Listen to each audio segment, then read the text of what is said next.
Hello everyone. So I just finished watching the Disney documentary on the Beach Boys and I thought I would share my review of it. I have been planning on starting a Beach Boys channel, like a Beach Boys discussion channel for a long time now, just because I love the resurgence of the Beach Boys that's coming out lately and all of these people discovering the Beach Boys as, I guess, new music for them. I've been a Beach Boys fan my entire life. Since I was 10 years old, they are my favourite band, and I have been deep down the Beach Boys rabbit hole. I just figured with the documentary coming out, I would kick the channel off with this first video. So, on to the documentary. Uh, where do we start? How did I feel about it? Documentary aired a couple of days ago. I've watched it once, I haven't watched it a second time, so I might miss some things in this video. For me, I guess I came out of it feeling indifferent about it, I suppose. But in saying that, I don't think the film really was for me. I think the film was more for like someone who was discovering the Beach Boys new. If you know, I mean, everyone knows of the Beach Boys music, everyone's heard California Girls, but if you're just getting into them, it was a fairly high level overview of their life story.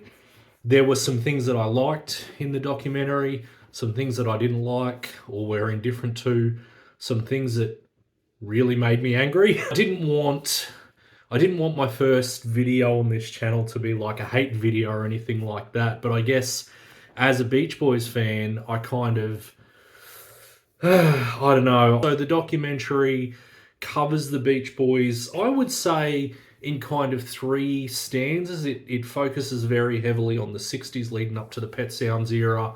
It covers Pet Sounds and the back and forth between the Beatles and the Beach Boys. Smile not being released, it touches on that. And then it kind of drops off. And that will be kind of one, I guess, criticism I get to a little bit later. Archival interviews, some new interviews from Mike, Al, David, Bruce, and then some contributing interviews. Marilyn, Brian's first wife, Don Was, producer, Josh Kuhn, Janelle Monáe, the guy from Fleetwood Mac. I'm blanking on his name now, but I know the face. What's his name? Anyway, I'll look it up. And then there's a few archival bits of footage from like the Wrecking Crew, Van Dyke Parks comes in there a little bit. This is all archival stuff we have seen before. One thing that I did like about the documentary was bigger contributions from other band members. A lot of these documentaries can get very Brian focused, and that's understandable. But I like that they tried to round it out and give more airtime. A lot of fans are Team Brian, Team Mike. I'm neither and both all at the same time. I think that I have an interesting perspective on the Mike-Brian relationship, but Mike always gets a lot of airplay. Al, David, you don't hear a lot from David Marks. He was a very early member and then only came back in the later years. And then Bruce. So I liked that sort of coverage. I really liked the origin story and them delving into the story of Glenn Campbell coming into the band and going from the band. When the Beach Boys are covered, we often hear a more like streamlined version of that story. And the version that's mostly told in a nutshell is this band formed, three brothers, a friend, and then a friend and a cousin. And then Brian has a breakdown on a plane one time and decides he can't tour with the band anymore, and Bruce Johnson steps in. The reality is a lot more complicated than that, as you saw in the documentary. Al came into the band, Al stepped out, David Marks came into the band, Brian left the band, Glenn comes into the band, and all these movements back and forth between people. I think it was nice that it covered that in a little bit more detail with the Glenn Campbell story. I did like the Al's version of the origin story of spending the money to get the instruments. The version that gets played a lot is that Brian's parents go off for their holiday in Mexico. They leave them food money, and the boys use that food money to buy instruments, which essentially turns them into the Pendletones. Al provides a variant of that story where they spent the money and they had to go to Al's mum to get the money for the instruments. And, you know, I thought it was just a nice little variation of that story. Who knows what's really true? I like the contributions from Marilyn. I like that they included her in the film. You know, Marilyn was Brian's first wife, mother to Carney and Wendy, Wilson Phillips. And Brian, in the 90s, married Melinda Ledbetter. Melinda was kind of omitted from the story, but then again, that whole Landy stuff was omitted from the story. But I think, it was nice to hear Marilyn speak so heavily on the 60s. I did like the contributions from Don Was, Josh Kuhn, Janelle, Lindsay. I'm still blanking on his name, Fleetwood Mac. But anyway, I always like the Wrecking Crew stuff. The band covered in a portion about the Beach Boys, Beatles kind of back and forth, which, again, that's probably a video for another time on this channel. What I really liked about the film was, I think it was Josh Kuhn's perspective, where he likes to think of it as more of a collaboration than a competition.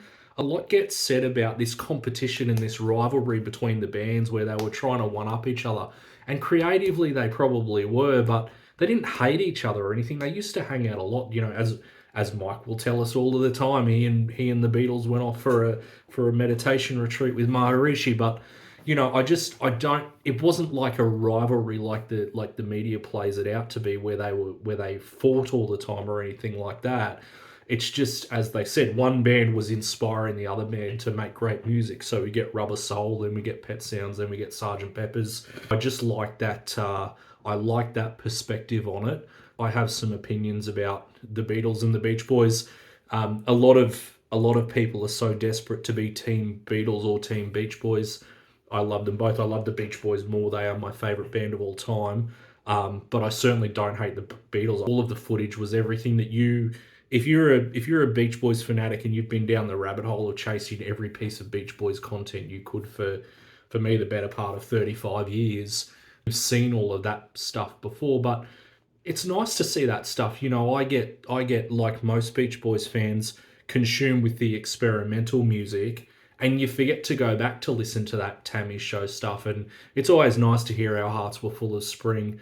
So I love that stuff. So they're the things I liked about the documentary. The things that I didn't like about the documentary, and sorry, I know I'm not looking at the camera. I haven't had a YouTube channel in a long, long time, and I've got to get used to looking back at the camera. We'll work on that. There were some things that I was kind of indifferent about or didn't particularly like about the documentary. One thing that I really didn't like about it, and that was the Paradise Cove scenes that were shot here. This is where they shot the promotional material used on a couple of albums. This is Paradise Cove, where they did Surf and Safari. I'll get to that. It'll take a little bit to unpack. But let me talk about some of the general things that I didn't particularly like. The timeline was weird. They spent a lot of time in the film concentrating on the 60s up to Pet Sounds. They included a little bit of the 70s stuff with the Flame guys, Ricky Fataar and Blondie Chaplin. And then they talked about this resurgence that they had in the early 80s and then kind of ended it. And as I said, there's a flow in that made me kind of very angry, but I'll come to that. But I just didn't like that it was so heavy on the front end and then just kind of dropped off into nowhere. It was kind of like, oh yeah, and they were a band in the 80s and they were successful. I was just a bit indifferent to the events they chose to cover in the film. They covered a bit around Spectre and Pet Sounds, and they covered that whole era. They obviously covered off the Murray Wilson stuff. They were very light on the Murray stuff. It was very kind of Disneyfied. When you get into the depths of Murray Wilson and his relationship with the band, it's pretty terrible stuff. It's pretty telling stuff. The Manson stuff, I guess, like what they were trying to build were the troubles that the band were having. And at that point, Charlie Manson was wrapped up with Dennis Wilson, and there was the whole Terry Melcher stuff. And, if you're not into the Beach Boys, at no doubt some point through discovering them, you'll get into the Manson years. But, we've heard the Charlie Manson, Terry Melcher revenge narrative before. I keep mentioning a bunch of videos I've got to make. But there are conflicting views about that Charlie Manson stuff, particularly the motives. Yes, the facts are that Terry Melcher used to live in the house where Sharon Tate was murdered, and the narrative we've been fed is that Manson auditioned for Melcher turned him down, Manson goes haywire, goes looking for Melcher at the house on Cielo Drive. He's not there anymore. Well, Manson didn't even go, right? He sent his foot soldiers in. They kill Sharon Tate. But there are conflicting views out about those motives. Tom O'Neill is an author who has a particularly interesting view on that. He's got a book on it called Chaos. I guess I felt in a redemption arc there were maybe different things that you could have covered, I suppose. I don't know. What I didn't like was the omission of Dennis and Carl's passings. Again, Beach Boys fans might think that it's unnecessary because we know what happened with Dennis and Carl. But when they spent so much time talking about the ins and outs of band members and the comings and goings of band members, they just brush over Dennis's passing in 83, 84, something like that, and then Carl in 98. It was just weird to be so heavy on band members coming and going, Glenn and Al and David and Ricky and Blondie, and then just omit, and then, at the very end there a footnote there, an in loving memory of. Then again, I suppose, it also meant the omission of John Stamos as a Beach Boys member, which, love it or hate it, technically he is. I'm still angry that they gave Forever to John Stamos. Anyway, the album coverage, if this documentary was aimed at people who didn't know the Beach Boys and was supposed to be a definitive look, they spent a fair amount of time on their early stuff. They spent a lot of times on Pet Sounds, understandably. A little bit of time on Smile. I think they mentioned, what did they mention? Smiley Smile, which was Surf's Up. Holland gave a mention. Kind of nice. Holland doesn't get mentioned too much. And then what did they mention after that? Maybe just Endless Summer as the Redemption album, which is what Capitol put out, to try to revive them in the late 70s. But, there's so much. If you want to talk about the experimental period of the Beach Boys, you've got Alan the Passion's So Tough. You've got Sunflower, Love You, and Wild Honey, and all of these incredible albums that they could have briefly touched on, I guess. The Beach Boys have released 29 asterisks 30 albums. If you're going to count Smile, the reason I'm grinning is because to some Beach Boys fans, Smile is an album. To some Beach Boys fans, it is not. Video for another time. I keep saying that, but let's just say 29 studio albums of the Beach Boys, and they mentioned 5 of them, so I just thought the album coverage was a little bit lax, where if you're introducing new people to the Beach Boys, you could have covered that. All right, so let's get to it. I didn't want this video to be too long. It looks like we're already at about 20 minutes, so let's get into the Paradise Cove ending. As I said, it's where they shot the early Beach Boys promo stuff. The way the film portrayed it as it was supposed to be this family reunion where they shot their first promo material. I'm going to wind into this. The problem with the film's timeline is that it started at the 60s. It covered off a little bit of the 70s, where it was saying they were experimental, really not successful, had this great resurgence in the early 80s, and then all of a sudden they don't speak to each other again, and we're going to have this reunion at Paradise Cove. Few problems here with that. Firstly, the albums. I mentioned the album coverage, but the film would, as I said, the film would have you believe that they dropped off after 1980. Firstly, Endless Summer was released in 75. So if you just go from their albums, Holland came out just before, I believe. But if you just go from their albums from 1975, 76 they released 15 big ones, 77 Love You, 78 MIU, 79 LA Light, 1980 Keeping the Summer Alive, 1985 The Beach Boys self-titled, 1989 Still Cruisin', 92 Summer in Paradise, 96 Stars and Stripes Volume 1, 2012 50th Anniversary, That's Why God Made the Radio. I just thought it was a bit disingenuous to run this sort of narrative. The other narrative, they haven't seen each other and we're going to get them together for this great reunion. It's just not true, right? It's not that they haven't spoken in 30 years. Mike Love tours under the Beach Boys banner with Bruce Johnston mostly, sometimes David Marks. Every now and again Al joins along, and they tour all of the time, right? Same with Al Jardine. He tours under a different modicum. Sometimes David Marks joins him. He had this tour called Al Jardine and Friends, right? Brian toured the 50th anniversary of Pet Sounds in 2066, so 2016. I was there, Blondie's there, David's there.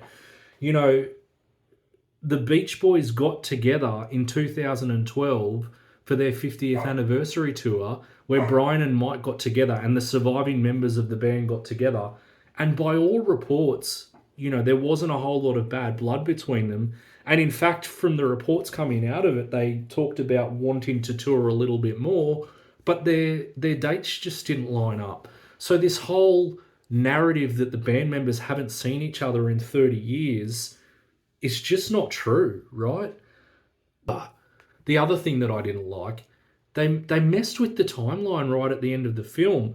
I think from memory, now I've only seen the documentary once, so I've got to go back and look at it. But I'm pretty sure they talked about the Flame stuff in the early 70s.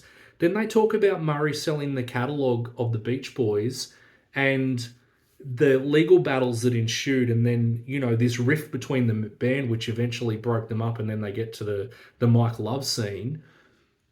That's all out of so Murray sold the catalogue to the Beach Boys in the late 60s.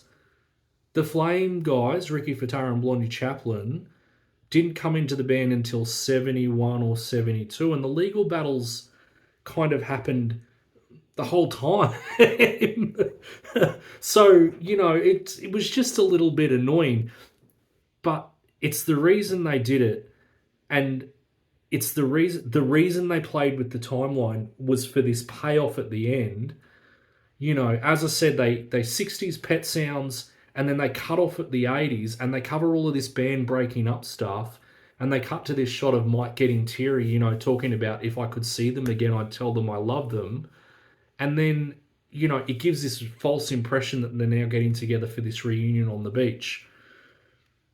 Now, here's where I get to my real problem with the Paradise Cove scene. They get them to shoot at Paradise Cove, hanging out and whatever. And I'm not mad because they shot footage of them, obviously, at Paradise Cove and didn't show any of that. Although, if you did get them together in Paradise Cove to shoot the Breeze and Talk Beach Boys, why didn't you make that the special? Maybe they'll release it as a special. I don't know. One can only hope, I suppose. But even for me personally, I didn't need and I didn't want to see that in a documentary that covered material that we have already seen, where there was nothing really new for a Beach Boys fan. Shooting them at Paradise Cove to suit that narrative was kind of a little bit underhanded, to shoot it just for the sake of B-roll footage. And where I'm most annoyed about it is for poor old Brian. And let's just talk about Brian. And I said the documentary was good that it wasn't heavily Brian focused, but you've got to understand something, is that he was essentially the heart and soul and the creative force behind the music. And for 60 years of 80 years of this guy's life, everyone who has encountered him has wanted a piece of something from him. But this is a guy who is mentally unwell. He's been suffering auditory hallucinations since the mid to late 60s. He's suffered drug and alcohol abuse. He's admittedly a recluse. He's the most famous recluse in all of rock and roll history. And he's just tired and he's worn out.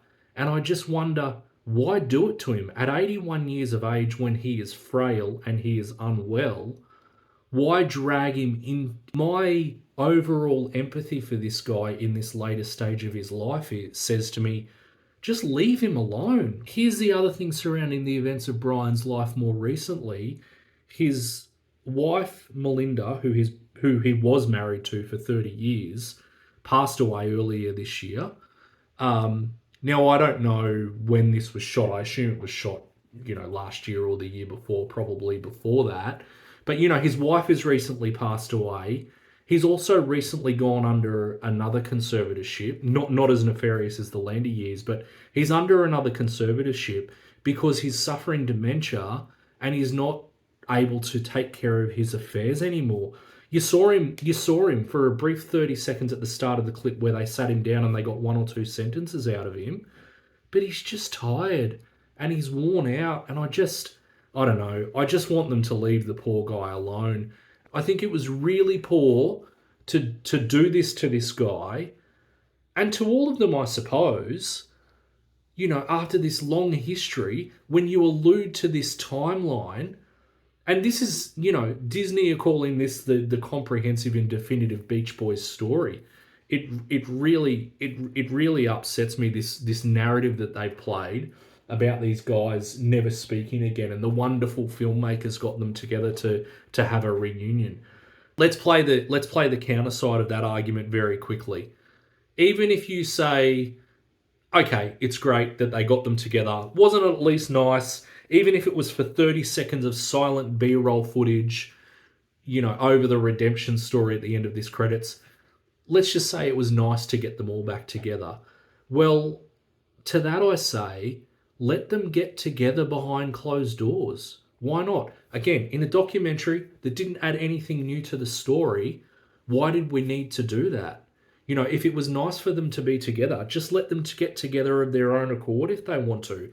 And okay, yeah, maybe the guys were all in agreement and they were all like, yeah, great, it'd be great, including Brian. Maybe Brian and Mike were like, yeah, it'd be great to get down to the beach and hang out with my family again and shoot the breeze and talk about old times. And, the last time, admittedly, they got together in the public eye was for the 50th anniversary tour, so maybe they thought it was a good idea. But if they were all in agreement and it was a good idea, as I said, make that the documentary. I just think we have to face some realities about in life, in this wonderful world where we all think that Mike and Brian are going to get along and they're going to love each other. We just have to face the reality that it's not going to happen, right? I don't know whether they speak now behind closed doors. Maybe they do. Maybe they chat. Maybe they catch up. Maybe they don't. But for what I can tell and from what I understand from the relationship between Brian and Mike, it's not so much that they hate each other. They went creatively different ways in 1966, right? Anymore. They probably just letting bygones be bygones. But it's clear that they just, if they're not going out of their way to get together of their own accord, we need to put it out of our heads that this wonderful, amazing reunion's going to happen and they're going to love each other again. And if they are, let them have that moment themselves. Anyway, that's fine. I'm going to get over it now, and I've spent a lot of time talking about that. I just thought it was pretty poor form from the documentary filmmakers. Would I recommend the film? Okay, this is a tough one. If you know nothing about the band and you are curious about the Beach Boys and you have Disney Plus readily available to you and you don't have to chase the film down, yeah, because it might get you curious in their music. It had some well-produced footage. It had some nice interviews. As I said, I never really go back and look at that old Tammy footage on YouTube. It's there if you want to chase it. Some of their old concerts, the Nebworth concert is great. So it's nice to be reminded of that and revisit it. And if you are new to the Beach Boys, it might introduce you into some of their stuff. And if you are, say, a casual fan of the Beach Boys, it might get you more interested in Pet Sounds. If you don't know much about the film and you have to seek out a documentary, there are other materials out there that I would probably suggest that you seek out first. If I'm comparing a couple of my favourite Beach Boys documentaries, this doesn't sit very highly. I would probably seek out Endless Harmony if I was more curious about the Beach Boys. That's a little bit more comprehensive about the band's history. A great documentary about the failed Smile Project, Beautiful Dreamer. Again, that's a Brian Wilson story. That's not necessarily a Beach Boys story. I just think it's a wonderful documentary. I love that documentary mostly for Van Dyke, I think. Anyway, that's aside. In other content, if you're curious about the Beach Boys, on YouTube, Giggins, look up Giggins' channel. He is YouTube's foremost Beach Boys aficionado. Beach Boys Talk, the guys from Beach Boys Talk do a wonderful podcast. They do a lot of great Beach Boys covers. They get a lot of good guests on their show. I love that. Books, if you're looking to get comprehensive, anything written by David Leaf, there's a really, really good podcast on Spotify called In My Beach Boys Room, and that really goes deep into the albums and the Beach Boys history. So, I would say, considering I've rattled off 5 or so other, information points around the Beach Boys, and I'm telling you to chase those first, Would I recommend this? I don't know. I don't know. If you are a Beach Boys aficionado and haven't watched it, yeah, watch it. At least for nothing else, it'll give you an opinion on this. And I'd be keen to hear it. Maybe I am being overly and terribly cynical of it. Maybe not. I don't know. It just, let's just say it wasn't for me. Anyway, that's a wrap on my Beach Boys review. This has gone for a long time because I harped on about that Paradise Cove stuff for a lot. I will keep my videos more concise in the future. As I said, this is the start of a brand new channel. I will try to put out some discussion topics every week or so. We'll get into things that you want to talk about, and I will talk to you soon. Thanks.